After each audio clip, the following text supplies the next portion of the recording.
Don't you kind of want robots to take over? Maybe to cut your grass, catch you a nice bass, sweep and mop your floors, and get your chores done fast. Well, you might want to think again. Because recently, at a chess tournament in Russia, a robot broke a 7-year-old boy's finger. I guess the young man, if you want to call him that, was rushing the robot. And the robot was not comfortable with this, so he pinned the boy's finger down. Now, this is odd. I'm pretty sure chess is the game where people are smacking stopwatches constantly in an attempt to show off how fast they're playing. And last I checked, which was many decades ago, robots were already better at humans than chess. So what happened here? What happened is the 7-year-old boy had his hand put in a cast. He returned to playing and kept on in the tournament even the next day. Got me thinking about this. If I was in a match against a type of robot player, it's fine if he wants to go ahead and try to play dirty, break my finger, but better believe the next hand I'm going to be accidentally dropping my coffee on his robot appendage. We'll have to see who holds up better over time. I have to point out at this point that this chess tournament took place in Moscow, which, to my last understanding, was fighting a war. Not against their own people in the form of chess finger breakings, but in the eastern front of Ukraine. Maybe they had some sort of chip where they were able to put all their robots on aggressive mode. Wartime efforts, everyone's getting on board. I have a question. Is drone footage still considered to be cool? We've had about 10 years where everyone from Casey Neistat to Lacey Muskrat has implemented drone footage in their vlogs and through their social media posts. Have we hit the oversaturation point? Back in 1980, when Stanley Kubrick was shooting The Shining, he had to get a helicopter to get him to film that opening scene that's winding over water and then eventually leading to the road, leading to the Overlook Hotel. Now anyone with enough money can go and get themselves a drone and shoot something they deem to be, and yet they will use these words, cinematic. The screensaver for the Apple TV now uses drone footage, so it's kind of become this thing that's like our time waster. It's not even the point anymore. It's not even necessarily always advancing a story or taking things to the next level. It's maybe just biding time in between picking episodes of The Good Place or Stranger Things Season 4. Snapchat now even sells a drone so that you're able to take videos of yourself as if you had a friend holding the camera. I was thinking about the relevancy of drones because a friend recently brought up he'd seen the Michael Bay movie Ambulance, which to his description was one drone shot after another of this giant car chase using an ambulance, as you might imagine. And I looked up a little bit of info on this movie because I had seen another snippet, which I thought was interesting, that they had hired some 20-year-old first-person view drone operator to help them capture some of these scenes, some world champion drone pilot. Michael Bay previously made Bad Boys, Transformers. I guess he saw Ambulance as a way, and this is him saying this, to make a smaller movie during the pandemic. Yes, I guess it only took $40 million to produce this thing, and it did bring in $51.7 million in the box office, so I guess we can't fully count drones out yet. On the first day of shooting, while doing some footage of an ambulance on the highway, as you may imagine, Bay noticed that several patrol cars and 3 motorcycle cops were nearby. He asked them if they wanted to star in the movie, and them being Americans, of course, were forced by their pure soul into saying, yes, I want to star in the movie. And he used the opportunity to sweet-talk the officers into creating a rolling roadblock, allowing them to close the freeway for free instead of paying the average $350,000 to $400,000. Pretty genius move by a skilled veteran director.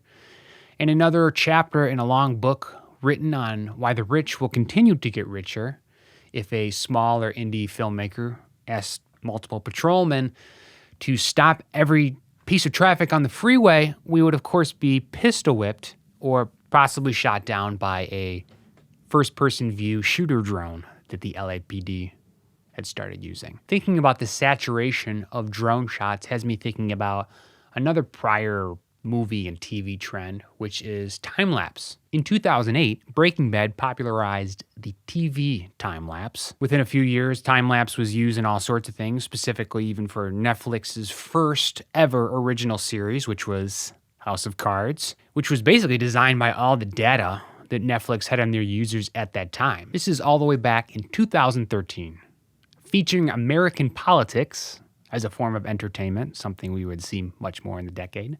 Sex predator Kevin Spacey, before he was busted for the Me Too movement, something we would see a lot more in that decade. And David Fincher direction. David Fincher famously made Fight Club back in 1999, where men had nothing better to do than join wannabe cults in an attempt to kick some ass and gain some glory, which was many years before even 9/11, men joining Al-Qaeda, ISIS, and then eventually, of course, the Trump troll rebellion that formed not too many years ago. Final tidbit about time-lapse technology comes from none other than Apple computers, who introduced time-lapse into their camera app in 2014, making the tech overly mainstream and no longer cool. Are we there yet with drones? Time will tell. When thinking about things to talk about for this episode, I realized it had to be all robots. I had to go tech, AI, and I thought about a tweet I had recently seen about the movie Robocop. Now, this takes place in a near-future dystopia. Detroit is on the brink of societal and financial collapse. This is in the 80s, by the way, before it actually did financially collapse in the 2000s. Overwhelmed by crime and dwindling resources, this pseudo-soothsaying fiction had the city grant this mega corporation named Omni Consumer Products control over the Detroit Police Department. Over time, the city owed the corporation $37 million, and as a result, the Omni Consumer Products Corporation had cut the salary of the police officers to 40% of what the city had previously paid them. As an old man explained to the mayor in the movie, the debt was in OCP's favor. Quote, "In the event of default, OCP shall have the uncontested right of foreclosure on all city assets." OCP was representative of the military-industrial complex, almost showcasing in glory detail how a private public military coup could occur in a major American city. We are finding ourselves in debt. I live in Chicago, Illinois, which is notoriously not doing well in the financial category when it comes to their debt obligations. And even the United States has more debt than it has ever had before. It's a little concerning. I've never even seen Robocop, but apparently I should consider it, as certain art ends up being timeless. I want to make sure I'm keeping this relevant, modern, and of course real here. So let me share an experience I recently had shopping at Menards. I was going to get some paint when I walked by a beeping, moving robot cleaning the floors.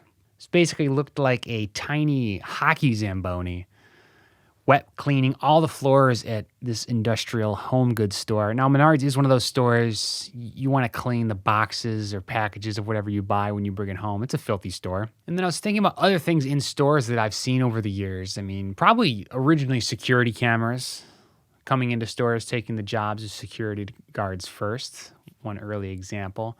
Then, of course, maybe self-checkout from 15 years ago where you didn't have to hire cashiers anymore. Now Menards has robots cleaning the floors, specifically even while the customers are there shopping right alongside you, altering your experience. There are going to be many more advancements in the future. This sort of stuff is coming now. I mentioned the military coup and Robocop. There's like a slow-moving type coup of automation that's already happening as we speak. I found another example actually from the Los Angeles Times from a few days ago. This is about a strawberry picking robot. Let me read. In a strawberry field surrounded by strawberry fields on the outskirts of Santa Maria, California, a team of robots have been picking berries all summer. California coast, by the way, it's where 90% of strawberries in the United States are grown. An articulated arm maneuvers its sensor array among the leaves. Machine vision software scours the sensor data in search of ripe berries. Most California strawberry plants sprout constantly over the course of the season. Little green berries sitting alongside fat red ones nestled among the leaves. If an unripe berry is in the way, the robot repositions for a better angle. A snipper grabber mounted in the middle of the sensors jabs in to cut the berry's stem, then gingerly places it in a plastic clamshell compartment at the robot's base. The motion calls to mind a bird hunting, peering, and pecking for insects. Cannot imagine a more terrifying sight is to involve bird-like hunting technology into a robot that has basically a pair of scissors as its main hand. It's sort of like a freakish bird-like Edward Scissorhands. Since hitting the field this May, the robots are on their way to picking nearly as many berries as human pickers, and with 95% accuracy. And then listen to this. Unlike a human, the bot doesn't need breaks, can't get sick, is always ready to work, and can pick all day and into the night. For the time being, human crews still come in after the robots for a periodic cleanup pick. Can you imagine the worst job in the world? Well, you probably can. It's probably fruit picker. But then imagine you're now not actually the one picking the fruit. You're on the cleanup crew. You're getting sloppy strawberry seconds after a robot has already done your job. Seeing day by day your obsolescence come into existence. The team behind the robot and experts in California's $2 billion strawberry industry see the robots as more than just labor-saving devices that can cut costs and boost margins, which of course matters. They see them as the only way that an industry sitting on the intersecting fault lines of climate change, water rights, land use, chemical regulation, and labor struggles can adapt and survive.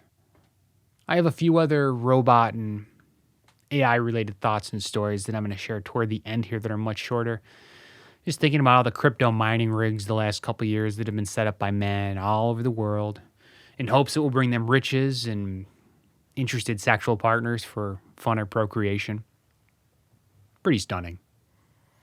Somehow these young men have been convinced that setting up computers to continually do math will somehow lead to success, happiness, or some interest whatsoever from the opposite sex. Somehow makes joining a fight club seem righteous in comparison. Another one, they now have Roomba-like robot machines that cut your grass automatically. Ah, yes. There's nothing like the prospect of having to clean chopped up dog turds from the inside of a razor blade filled $2,000 machine that was invented, of course, to save you a little bit of time. I see some details from Grand Theft Auto 6 were released. Grand Theft Auto 3 was actually one of the first virtual worlds that many young people lived in, pre-Roblox. I mean, it was 20 years ago. I remember being upset at the time that I had to put the controller down to actually go and do like a high school shadow, to view a high school. They had already released a game 20 years ago that was compelling enough to compete with the excitement of modern American high school. GTA 6 will feature a playable female character in a fictionalized Miami city. Miami, in the modern day, is of course a fictionalized American city, inhabited by rich European tourists, Cubans, and poor Americans who think it's wise to spend 17% of their yearly income on sticky cup drinks and 10 hours of sun poisoning. I've actually been to Miami recently. I get wanting to emulate the city. But when GTA 6 becomes Miami, what does Miami become? Another story, I guess they're talking about using robotic animals to keep old people company. At least in the movie Her, Joaquin Phoenix can get off while hearing Scarlett Johansson whisper sweet nothings through his AirPods. We're going to subject our seniors to the only sound I can imagine being worse than a dog barking, which of course is a robotic dog barking through cheap, low-cost Chinese speakers. Speaking of, I would like to thank all of the cheap Chinese speakers and iPhones all over the world for delivering this podcast in high enough fidelity that you would be interested in liking, subscribing, and sharing with whatever humans are left in this godforsaken world.